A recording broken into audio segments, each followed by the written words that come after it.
morning, Jess. Looking forward to a big day here at the Tyre Power Tasmania Super Sprint. Can't wait for that qualifying session to come up in just over an hour's time. The Touring Car Masters are on the circuit now for their trophy race. First of 4 races this weekend. Richard Cradle alongside me for this 15-lap race. And a bit of a different looking grid to what we saw from qualifying, because the trophy race that used to be the last race is now the first. Morning, Matthew. Morning, everyone. Looking forward to this. The top half of the field gets inverted, and then for their trouble sent to the back of the field. So it is in fact an inverted grid race, not so much a reverse, but what it does is it brings some new names and faces and cars to the pointy end of the field. That's why we've got Cameron Tilley in that amazing 6-cylinder Valiant Pacer and Jason Gomersall in the 09X Tirana starting from the front row. 15 laps, Johnson and Bow, who fought out a brilliant qualifying session yesterday. Less than a tenth of a second between them at the end. They start right from the very back of the field. Now, there's points on the line here. There's starting points and finishing points, but it doesn't really affect the championship per se. Yeah, this is a race designed to give other people an opportunity to get to the front of the field, to experience leading. It's good for their sponsors. It's good for their motivation. Keep them going throughout the year. But you don't want to make it critical to winning the big cup at the end of the season. So 25 points to start, and then if you make it to the finish, 25 points added to the score. Here's how they line up. Cameron Tilley and Jason Gomersall in the front row. Leo Tobin goes from row 2. The first driver on this grid to have won a race in the past is Andrew Fisher, and he starts from 4th. Yeah, troublesome qualifying for him yesterday. Jim Policina joins local star Leon Bell on the 3rd row. Paul Freestone and Adam Bresington start on the 4th row. Mark King and Ryan Hansford off row number 5 out of 9 and 10, and off the back. Johnson and Bow, how they'll start later today for a much longer 25-lap race around this super fast Symmons Plains Raceway. That's going to be a real test for these cars, both on brakes and fuel as well. They don't run large fuel tanks in these cars, and a lot of them going, 25 laps around here at a circuit which has got a lot of 100% throttle. They're burning through the juice, so it'll be interesting to see. It's the famous faces watch on from pit lane. Saw Dick Johnson yesterday head firmly under the bonnet of the Team Johnson Mustang. Still heavily involved in the engine department. How gentle was he shutting that door as well? Very, yes. Yeah. Actually, I heard them utter a phrase yesterday that you don't often hear in modern motor racing. We rejetted the carburetor. I've heard that in 25 years, 30 years. Google it, kids, if you don't know what it is, because it's old school motor racing. 2 words there, rejet and carburetor. But they were looking for a little bit more horsepower, and they put some bigger jets in, I think, to get a little bit more fuel pumping through that big Ford V8, 700 odd horsepower. So rolling start. Leo Tobin goes from the 2nd row. He's got one of our onboard cameras, the Paynter Dixon Touring Car Masters. The second with Adam Bresington in the VDC Camaro. He goes from a little bit further back from 8th place, but he's always good fun to watch. Rolling start here at Symmons Plains. It's the trophy race, the Paynter Dixon Touring Car Masters, and we're underway down to turn number 1 with Jason Gomersall that will take the lead into the sharp left-hander who's got the best warm Hoosier tyres on as we go through the first turn. Now watch the fast guys slice their way through. Bow's made up 1 or 2 positions already. Cool. Nice. Very good start for Gomersall. Clear margin down to the hairpin. Yet to win a race in Touring Car Masters is Jason. That amazing 09X Tirana that made its debut a couple of years ago. Bow a little bit further back in the field, trying to work his way past Adam Bresington, which he does so. Correction, that was Mark King, who qualified a very strong 4th yesterday in that 1970 Chevy Camaro. White Line Racing, he'll be one to watch. It was a handful through turn 7 for him, wasn't it? He's got a challenge on down here. That's Jim Policina. We've seen him in the V8 Touring Car Series. Great to have him in the series full-time this year, pushing Paul Freestone and taking Adam Bresington with him to complete lap number 1. It's Gomersall with a big margin now back to Tilley and Andrew Fisher. I just hope Fisher has a good weekend from this point. As well as having dramas with that car with 2 header bolts coming out. They also had a minute fracture in an oil line. He said it was a brand new component. Don't know why it happened, it just did, it was bad luck. That car's just completed a massive rebuild to the front end. They'd rebuilt it in the off-season, went testing at Winton, had a jammed throttle and hit the fence very, very hard. So a complete front rebuild. They've played around with a lot of the geometry, so Andrew's still learning how that car behaves. It's very different to drive. And obviously they only got 3 or 4 laps in qualifying yesterday before they could make the time. We should mention Gavin Bullis not starting today. That car threw a leg out of bed, which means a conrod came through the sump, and unfortunately he will take no further part in the weekend. So the double champion watching from the sidelines today, a couple of them working their way through the field. Through to complete lap number 2. Oh, This is a big moment for Pollicina. And that's not a tyre rubbing. That's right in the middle. And hope that's not dropping oil on the cars behind. The likes of Hansford are reading this. And the 27 Tirana pulls off onto the grass. Hope that's just popped an oil line rather than something more sizable. Jim was running nicely inside the top 6 there in the Mocom Communications Tirana that he's taken over this season. As you mentioned, a really experienced guy. Did the right thing, got right off to the side of the road there at turn 1 and 2. Hopefully they can keep the race green and get him out of the way into local yellow. Johnson's on the move. He works his way past Ryan Hansford. Broke a steering arm in that car on his first lap in practice. Got 0 laps and probably qualified 3rd, which was a very impressive performance. So the Tirana is going well, but Johnson going even better. He's now up to 8th place. Here's a replay. The second of the Tiranas, the Mocom 27. And let's go about there.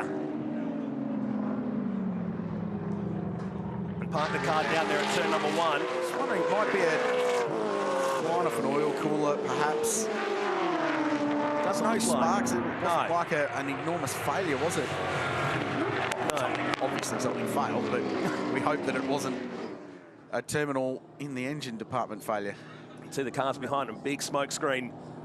The likes of Hansford and Johnson. Jim working with Dean Lilly, Ravage Raceworks, hugely experienced car preparer.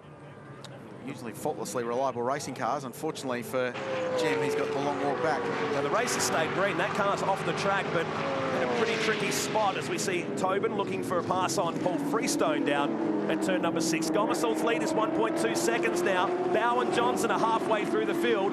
So we have 11 laps to go here. In the trophy race for the Paynter-Dixon Touring Car Masters. Their championship races coming up this afternoon and 2 more to follow at the Tyre Power Tasmania Super Sprint. Perhaps more impressively, Adam Bressington 5th, so didn't qualify quite so well. In fact, he was 5th in the qualifying session yesterday, which is where he'll start race 1 of the championship points paying calculations this weekend. But that's obviously helped his grip position for this race. So the White Line Racing Camaro charging through the field. I tell you what, Gomersall and Fisher in particular would have not wanted a safety car because it just undoes all their good work in the early stages. No, in the back of Fisher's car. I wonder if that's just a hangover from that oil line we were talking about at the start. They did replace that overnight. I wonder if it's just exposed another flaw in the system. The way Freestone's really the immediate suggest otherwise, wouldn't you? The Jesus Racing Falcon now being pulled in by Freestone, who will look to pass him, but there's a yellow flag that's down in this area for the Jim Pollicina car, so he won't be able to do it down there. And Paul saw that and jumped out of the way and was able to make that move. Obviously, heavy penalties if you pass under yellow. That's the battle for second, so the question for me is what happened to Cam Tilley? He lost the Valiant Pacer at some point. He scored 9th across the line last time round. Reasonable lap time, so lap before he's had an issue and dropped off the road. That's elevated these guys to the fight for 2nd and 3rd. Jason Forrestal still the clear leader, 1.2 seconds the margin. Leo Tobin remains at 4th, Bracington 5th. Bow is up to 6th. Johnson, Hansford, Tilley and King rounding out the top 10. And there goes the Chevy Camaro up the inside at the sweeper. Goes past Andrew Fisher. Straight line speed is down by about 10 k's. The cars around him right now. Andrew Fisher, here's that battle between Bressington and Cam Tilley. As he said, was running second, but now inside the top 10 and being challenged by Mark King in the 85 car. Great to see this car back out on the circuit. It was a big handful for him yesterday in qualifying, particularly through this part of the track. And screaming pacer of Tilley roars on by. And Fisher pits, and that was force majeure. He was told to pit because of the smoke coming from that car. Bonnet comes up. Cameron Vanderdungen's down around that region. He's in the pits right now. Adding to that point, Crailsey, adding to the point on Andrew Fisher, he was told to come in because of the smoke and refused to come in, so they then black flagged him after that as well. So the team were on the radio telling him to come in, but he decided to stay out another lap, and you can see the scrutiny just making sure that they're happy to resend Andrew Fisher back out on track. Just interesting to note that Andrew's engineer was plugging the laptop into that car, and you might think, hang on a minute, 1970s technology, what's going on with this computer business? Well, they have allowed the use of Motec ECUs on these cars now, and it's a form of reliability control because they can understand what's going on. These are pretty highly stressed, very high performance engines. The Motec gives you options of managing your revs, looking after it, and giving you the data and the information from the engine to manage their performance a bit better and build some reliability into them. So, yes, it's an extra expense, but it gives you more avenues of information to learn about these cars. Bressington has one of the biggest tacos you'll ever see. I'm surprised you can see past it. Very NASCAR style, isn't it? The old school monster tack. Just pegged on the steering wheel. It's cool though. He drives that car well. He's been passed by John Bowe. Had a few little fueling issues on the BDC-sponsored Chevy Camaro yesterday, but Bressington driving through those. What about Paul Freestone now? Right on our race leader. He finished third in the trophy race in Freestone and Adelaide. Gomesal's best result came in the final race of 6th position on the streets of Adelaide. So Freestone up and about in the seat today on car 25 as we look at the 9 of Andrew Fisher still in the pits and now going a couple of laps down. This is the battle we need to keep an eye on. With 7 laps to go, the trophy race, the Peter Dixon Touring Car Masters. Both drivers yet to win in Touring Car Masters. Gavin Bullis has had 9 top 3 finishes without a win. Paul Freestone just the 2 in that trophy race you mentioned earlier this year in Adelaide. Was just his second ever race top 3 finish in Touring Car Masters. Experienced driver though. Lots of GT racing, Porsche Carrera Cup, and a whole heap more. Experienced guy, he's closing in on the race leader. Just to close the loop on Andrew Fisher, it looks like a split oil line underneath there. I've tried to get confirmation as to if it's the same line they had the issue with yesterday, Krause. They said they're still diagnosing it, but as you can see, there's a bit of oil under the car, and I don't think he'll be getting back out in the rest of this race. That team cannot take a trick. Unbelievably bad luck for the 9 as we saw Bowe go down the inside of Tobin, puts himself up into position 3 from 13th on the grid here today in this reverse top 50% from qualifying. There's the view underneath number 9 GTHO Falcon. So that's the front cross member you can see there underneath the car, exhaust obviously disappearing down the back. Just trying to find where that is, G. It'd be cool if it was the same line that they'd already replaced as Ryan Hansford goes off the road just before the Dunlop Bridge. There's something broken on that car too when it drove away. He wasn't taking off any kind of haste, was he? It's always a worry when you break a steering component, especially early in the weekend, and you repair it, you just never quite know if it's going to be okay. And often the same for things like oil lines, and you replace one, and then that new line's great, but it just moves the problem somewhere else. And I wonder if that's what's happened to the Jesus racing car. Let's go back. Turn 1, turn 2. Valiant pacer, and that's up the road. Ryan Hansford just running off wide there in the multi-spares Tirana. Didn't even take the corner up there. The other side of the shot was a bit more damning when it come back on. It had the wobbles. There it is now, pulling to the right-hand side. The Peters Motorsport multi-spares Tirana, who sat on provisional pole for a while there yesterday. And trying to pull that car. He's trying to limp it back more so, but I don't think he's going to be able to do it. It's this battle for the lead, closer now than ever. As we find some lap traffic in this race. Top 3 is closed up. What's Bowe got for us in the closing stages? Still 4.5 laps to go. Yeah, plenty of racing to go. That for me is the big one. Freestone's got a run on Gomersal here. The Armorall drone cam showed a really good exit out of the hairpin. And Gomersal might have to protect his line on the inside here into the left-hander. He'll be so keen to win a race. He's been heavily involved in the Big Mate Racing program, the Virgin Australia Supercars Championship, and enormous backer of Todd Hazelwood's career, while focusing on his own driving and working with Todd to improve his own driving as well. Matt Stone Racing prepare and look after this car. Todd does the stickers on it. That's how involved he is. And Gomersal yet to break through from maiden victory. He's got Freestone behind and ever-looming John Bowe, who's in 3rd place, and now he's driving defensively. So he'll drive the car down the inside here into the hairpin. He'll compromise his exit and the run out. Freestone will send it the long way round. Good driving, Gomersal. Checked him up on the apex. That was excellent. Almost parked it right in the middle for him. Didn't he? Of the hairpin. Now puts a bit of a margin back on it. So expect more of this. And there is the Hansford car finally coming to a stop on the left-hand side of the straight that leads you into turn number 5. Freestone's back on the Big Mate Tirana. Time on his side, but while they continue to battle, that red and white Tirana of John Bowe is looming in the background. It'll be 3 laps to go this time in the trophy race here at Symmons Plains. Bowe usually makes it easy getting past, but I think it might be a difficult proposition here against Jason Gomersal and Paul Freestone. Here's that move, so watch the white Tirana. When he gets to the apex, Freestone's going the long way round. just opens the steering wheel a bit. Freestone's like, oh, I can't go there. Going to have to get out of the throttle, and that worked brilliantly for Gomersal to get better drive out the corner. And that's a broken right front corner there on the Holden Tirana of Ryan Hansford. And that's the same corner they had the issue during qualifying. And Freestone got a good run out of the hairpin there, but was unable to get by. And now he's under pressure from John Bow.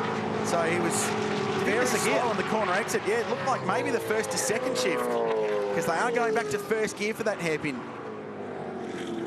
Well, that just gives a little bit of breathing room for Jason Gomersal. 2 laps to go next time around. So that brings Bow right into it, so he could challenge for second and gives Gomersal one of the biggest margins he's had so far in the race. We're hearing that Hansford's having radio issues back to the pits as well. I can imagine Brent Peters, the Queenslander who looks after that car, Peters Motorsport, hugely experienced team, former racer in his own right, would have been screaming on the radio, just park it, Ryan, just park it.